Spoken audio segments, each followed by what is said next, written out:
What if the secret to a happier life after 60 isn't adding more but letting go? Discover the 9 things you no longer need on, the freedom that comes with it. Aging well isn't about slowing down, it's about showing up more fully. Things off of it.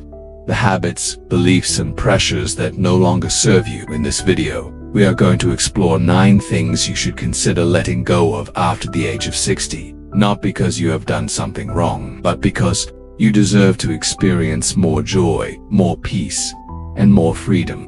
These are the lessons I have learned after over 10 years of sitting with people just like you. People in their 60s, 70s, 80s, and beyond who have shown me what it really means to live well. Stick with me until the end because the last one might just shift how you wake up tomorrow morning. Let's begin. 1. Stop saving out of fear. Here is the first thing to let go of after the age of 60. Stop saving out of fear. Now, I know that might sound strange at first. After all, saving money is a habit many of us were raised with. Save for a rainy day. Save for retirement. Save just in case. And for most of your life, that mindset has served you well. But at a certain point, especially after 60, saving out of fear can start to hold you back. But Meek explained, the purpose of saving money is to take care of your future self. It is a tool, a way to prepare for the life you want to live later on. But what happens when later is already here? What happens when you have saved enough, when your financial needs are covered and yet you still feel afraid to spend a dime? I have seen it time and time again. I once met a man who had over $2 million in his retirement accounts. He had no debt, a paid-off home, and more than enough to last the rest of his life. And yet, every time his wife suggested taking a vacation, buying a camper, or even going out for a nice dinner, he would tense up. He would say, "What if something happens? What if we need that money later?" And I asked him gently, "What if you never use it? What if later never comes the way you expect it to?" That question stayed with him. And maybe it stays with you too. Saving money is important, but at some point you have to trust the life you have built. You have to give yourself permission to enjoy it, to take the trip, to buy the gift, to create the memory. Not recklessly, not without thought, but without guilt. If you have planned well and your basic needs are covered, the money you have saved is not just for emergencies. It is for living, it is for connection, it is for joy. So today I want to offer you this shift. Instead of asking, "What if I run out?" start asking, "What is worth spending on while I still can?" Your time is now, not someday, not eventually, now. But stop spending on what doesn't bring you joy. The second thing to let go of after the age of 60 is this. Stop spending money on things that do not bring you joy. Now that you have given yourself permission to spend, make sure you are spending on the right things. Too often we fall into patterns. We buy things out of habit, out of guilt, out of obligation. We try to keep up appearances or please others, or fill some empty space we have not taken the time to name.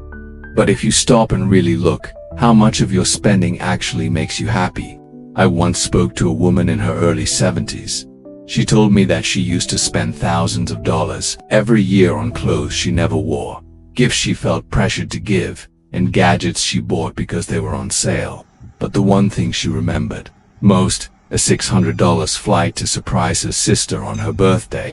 They laughed, cried, stayed up late sharing memories, and that weekend meant more to her than all those shopping trips combined. That is the difference between spending and spending well.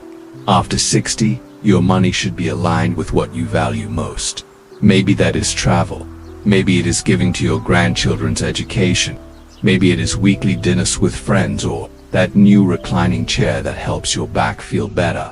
Whatever it is, spend on that. Let go of the things that feel heavy, meaningless, or rushed. Let go of spending that comes from guilt or fear or the pressure to impress.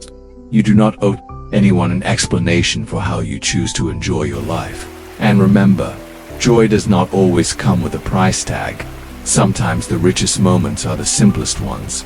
Sitting on the porch with someone you love, sending a handwritten letter, or walking in nature without your phone. So before you spend, ask yourself, is this helping me live the life I want, or is it just noise? Spend with intention. Spend with heart, because the goal is not to have less or more, it is to have meaning. 3. Stop trading time for money. The third thing to let go of after the age of 60 is this. Stop trading your time for money unless it still brings you meaning. For most of your life, time and money have been closely connected. You worked for a paycheck. You earned your living by showing up, putting in the hours, doing the job, even when it was hard, even when it was thankless. And that was necessary. It was how you built your life. But now you are in a different chapter, and in this chapter, time is your most valuable currency. Ask yourself honestly, are you still working because you love it, or because you are afraid to stop? Does your job give you purpose, or does it just keep you busy? I'm not saying you should retire just because you turn 60. If you still find joy in your work, if it gives you energy, structure, and connection, keep doing it, but do it by choice, not by habit or fear. One man I knew had been a high school teacher for over 30 years. When he turned 62, people kept asking him, "When are you going to retire?" And his answer was simple: "When I stop loving it." So he kept teaching until 67. Then one morning he woke up and felt it. It was time. And he walked away with peace in his heart, not regret. That is what I hope for you. But I also see the other side. People who stay in jobs they do not enjoy simply because they do not know who they are without that role. People who are afraid to slow down because they have never been given permission to just be. Here is the truth. You can always earn more money, but you can never earn more time. Once today is gone, it is gone, and no paycheck can buy it back. So if your work still fulfills you, keep going with pride. But if it drains you, if it holds you back from the life you want to live, it may be time to let it go. You have traded time for money for long enough. Now it is time to trade time for meaning. Chapter 4. Stop putting off experiences. The fourth thing to let go of after the age of 60 is this. Stop putting off the experiences you've always wanted. How many times have you said, "I'll take that trip someday, I'll learn that skill next year, I'll start that adventure when things settle down"? But here is the hard truth. Someday is not a day on the calendar. And for many people, someday never comes. I remember speaking with a couple who had dreamed of driving cross-country in an old Airstream trailer. They had the money, they had the time, but year after year, they kept saying, "Next summer." Then one winter, the husband had a health scare, nothing life-threatening, but enough to make them pause. And that was the moment they realized. They had been waiting for permission that would never come. So they packed up, hit the road, and 6 months later they told me it was the best decision they had ever made, not because every day was perfect, but because they finally did it. That is the power of taking action. Now, so I want to ask you, what is something you have been putting off? A trip, a hobby, a visit with an old friend, a letter you keep meaning to write. Why not now? You do not need to wait for retirement to start living. You do not need everything to be perfect. And you do not need anyone else to say it is okay. Because here is something most people do not realize until it is too late. Work can be an excuse. Routine can be an excuse. Even planning can be an excuse. Behind the waiting there is often fear. Fear of change. Fear of doing something new. Fear of finally prioritizing yourself. But what if this year you let go of waiting? What if you gave yourself permission to start living now, not in 5 years, not when the timing is right, but now? You're not too old, it is not too late, and you are allowed to make memories that feel like magic. No matter your age, the world is still full of wonder. You just have to say yes. 5. Stop neglecting your health. The fifth thing to let go of after the age of 60 is this. Stop neglecting your health. Now, I want to say this with love because I know this can be a sensitive topic, but it is one we have to talk about. A lot of people think of retirement in terms of how many years they might have left. 15 years, 25 years, maybe more. But the better question is this. How many healthy years do you have left? Because without your health, real lasting health, it does not matter how much money you have in the bank. It does not matter how many trips you've planned or how beautiful your retirement home is. If you do not have the energy or ability to enjoy it, it all starts to slip away. Let me ask you, Would you rather have $20 million and feel sick, tired, and in pain every day? Or would you rather have just $1 million but feel vibrant, strong, and full of life? Most people, when they stop and think about it, would choose the second. But strangely, many of us live like we are chasing the first. Here is the good news. You do not need to overhaul your entire life to feel better. You do not need to become a marathon runner or switch to a strict diet overnight. Start small. Start by walking a little more each day, by choosing water instead of soda, be stretching in the morning, or joining a local fitness class that is designed for people your age. Even light strength training with guidance can do wonders for your balance, energy, and independence. This is not about losing weight or chasing youth. It is about keeping your freedom. It is about being able to play with your grandchildren, travel without pain, and wake up with energy instead of fatigue. Your body is your vehicle for the life you want. And just like any vehicle, it needs regular care. It needs maintenance, needs love. So, take care of yourself. Make that doctor's appointment you have been avoiding. Take that first walk around the block.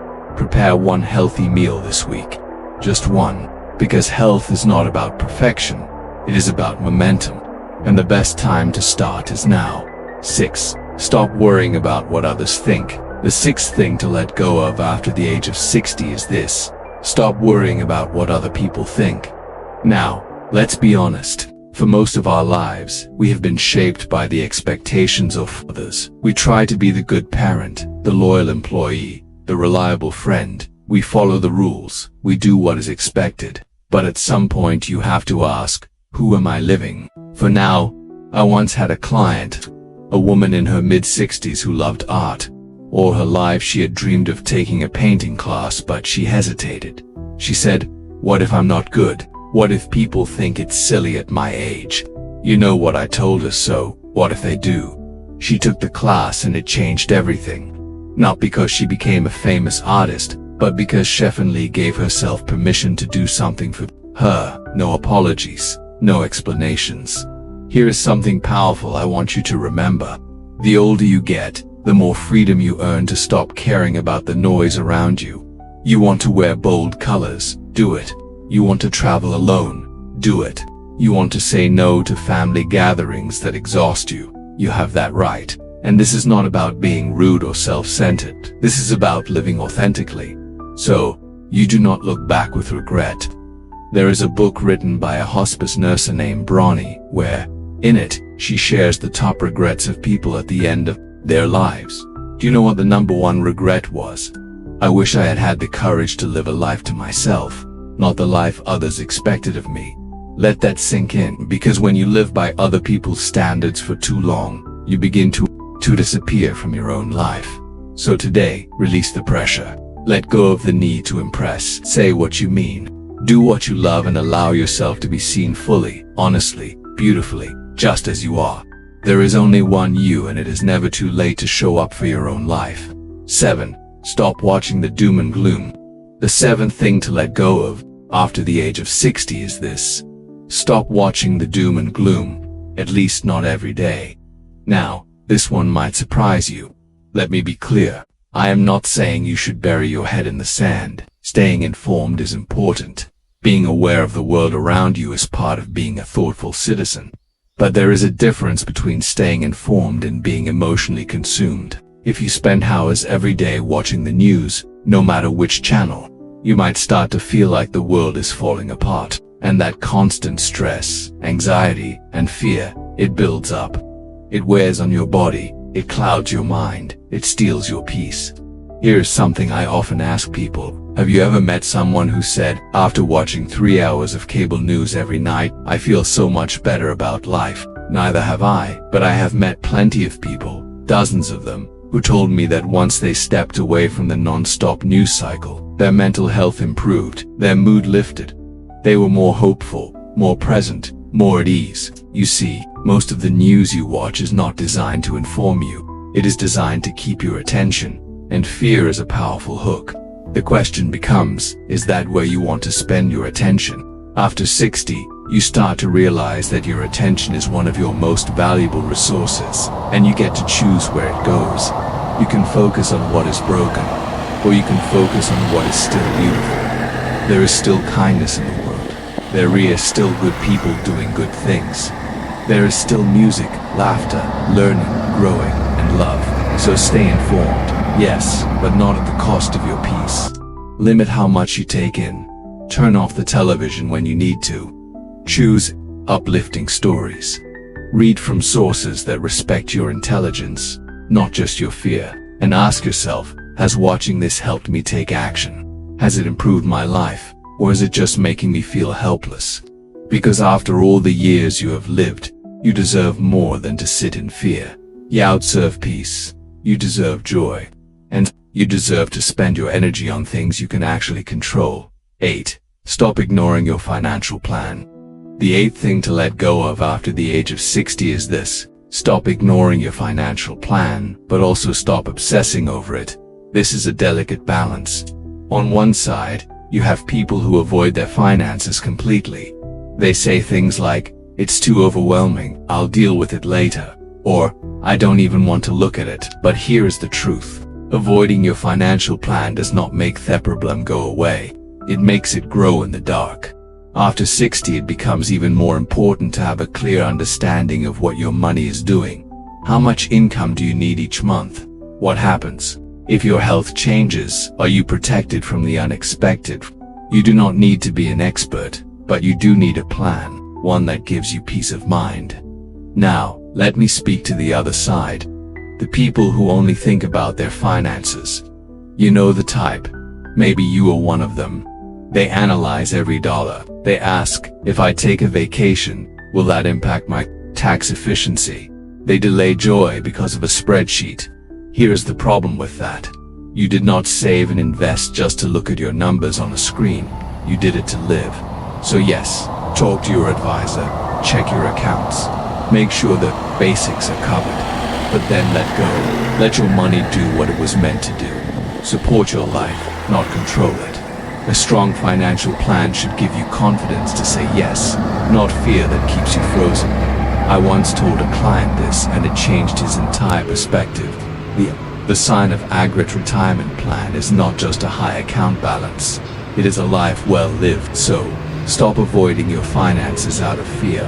Stop obsessing over your finances out of anxiety and start using your finances as a tool to build the life you want. One joyful, intentional decision at a time. 9. Stop living like you have forever. The 9th and final thing to let go of after the age of 60 is this. Stop living like you have forever. Now I say that not to scare you but to invite you to live more fully, because by the time we reach our 60s, most of us have been touched by loss. Maybe you have lost a parent, a sibling, a friend. Maybe someone you loved deeply is no longer here. And in those quiet, sacred moments of grief, we are reminded of something we often forget. Life is not unlimited. We all know this in theory, but still we put things off. We wait for the right moment. We convince ourselves we will get around to it, but the truth is, you never really know how much time you have left, and that makes today incredibly precious. I sometimes ask my clients a simple but powerful question. If you knew with absolute certainty that this was your last year, what would you do differently? Who would you call? What would you say? What would you stop tolerating? And what would you finally start doing? Most people can answer that question very quickly, but then they go back to living the same way they always have. So, let me ask you, what is stopping you from doing some of that? Now, you do not need to wait for a diagnosis or a crisis to wake up. You can wake up today with full awareness of just how fleeting and beautiful life really is. You can forgive someone. You can start that journal. You can book the trip, take the class, plant the garden, or say, "I love you," before the moment slips away. And no, you cannot do everything in one day. But you can begin, because the point is not to live in fear of death. The point is to live in respect for life, to honor this one wild, irreplaceable life that you still have. You are here, you are breathing, you have today. And that is enough reason to stop waiting and start really living. So there you have it. 9 things to let go of after the age of 60. Not because you have done anything wrong, but because you have earned the right to live more lightly, more freely, more intentionally. Letting go is not about giving up. It is about making space. The space for peace, for joy, for presence, space for what really matters. Now, let's take a moment to remember what we have covered today. Let go of saving out of fear. Let go of spending without joy. Let go of trading your time for money when your time is worth more. Let go of putting off the experiences that make you feel alive. Let go of neglecting your health, your greatest asset. Let go of worrying about what other people think. Let go of the constant noise of negativity. Let go of financial fear, but do not ignore your plan. And most of all, let go of the illusion that you have forever, because the truth is you have right now, and that is enough to begin. Before we close, I want to ask you something personal. What are you ready to let go of starting today? Think about it, and if you feel comfortable, share your answer in the comments. You never know who else you might inspire just by speaking from the heart. And if this message spoke to you, if it reminded you of your worth, your wisdom, or your possibilities, please share it with someone you care about, a friend, a sibling, a spouse, someone who may need this reminder. At Elders Insight, we believe aging is not about slowing down. It is about showing up more fully than ever before. So, thank you for being here. Thank you for your time, your heart, your trust, and above all, thank you for reminding the world that it is never too late to live a life filled with purpose, connection, and joy. We will see you in the next. In closing, remember, after 60, life doesn't shrink, it deepens. The things you release are not losses but space makers. Each habit, belief, or fear you let go of invites more joy, health, and meaning into your days. You are not at the end, you are at the edge of your most intentional chapter yet. Live it boldly, live it wisely, and above all, live it on your terms. Letting go is a quiet revolution. It's a turning inward to ask not what the world wants of you, but what your soul still craves. It's a journey of remembering what really matters: presence, love, movement, expression, and peace. You don't need to do more to be more. You simply need to choose more wisely. Start small, start today, but start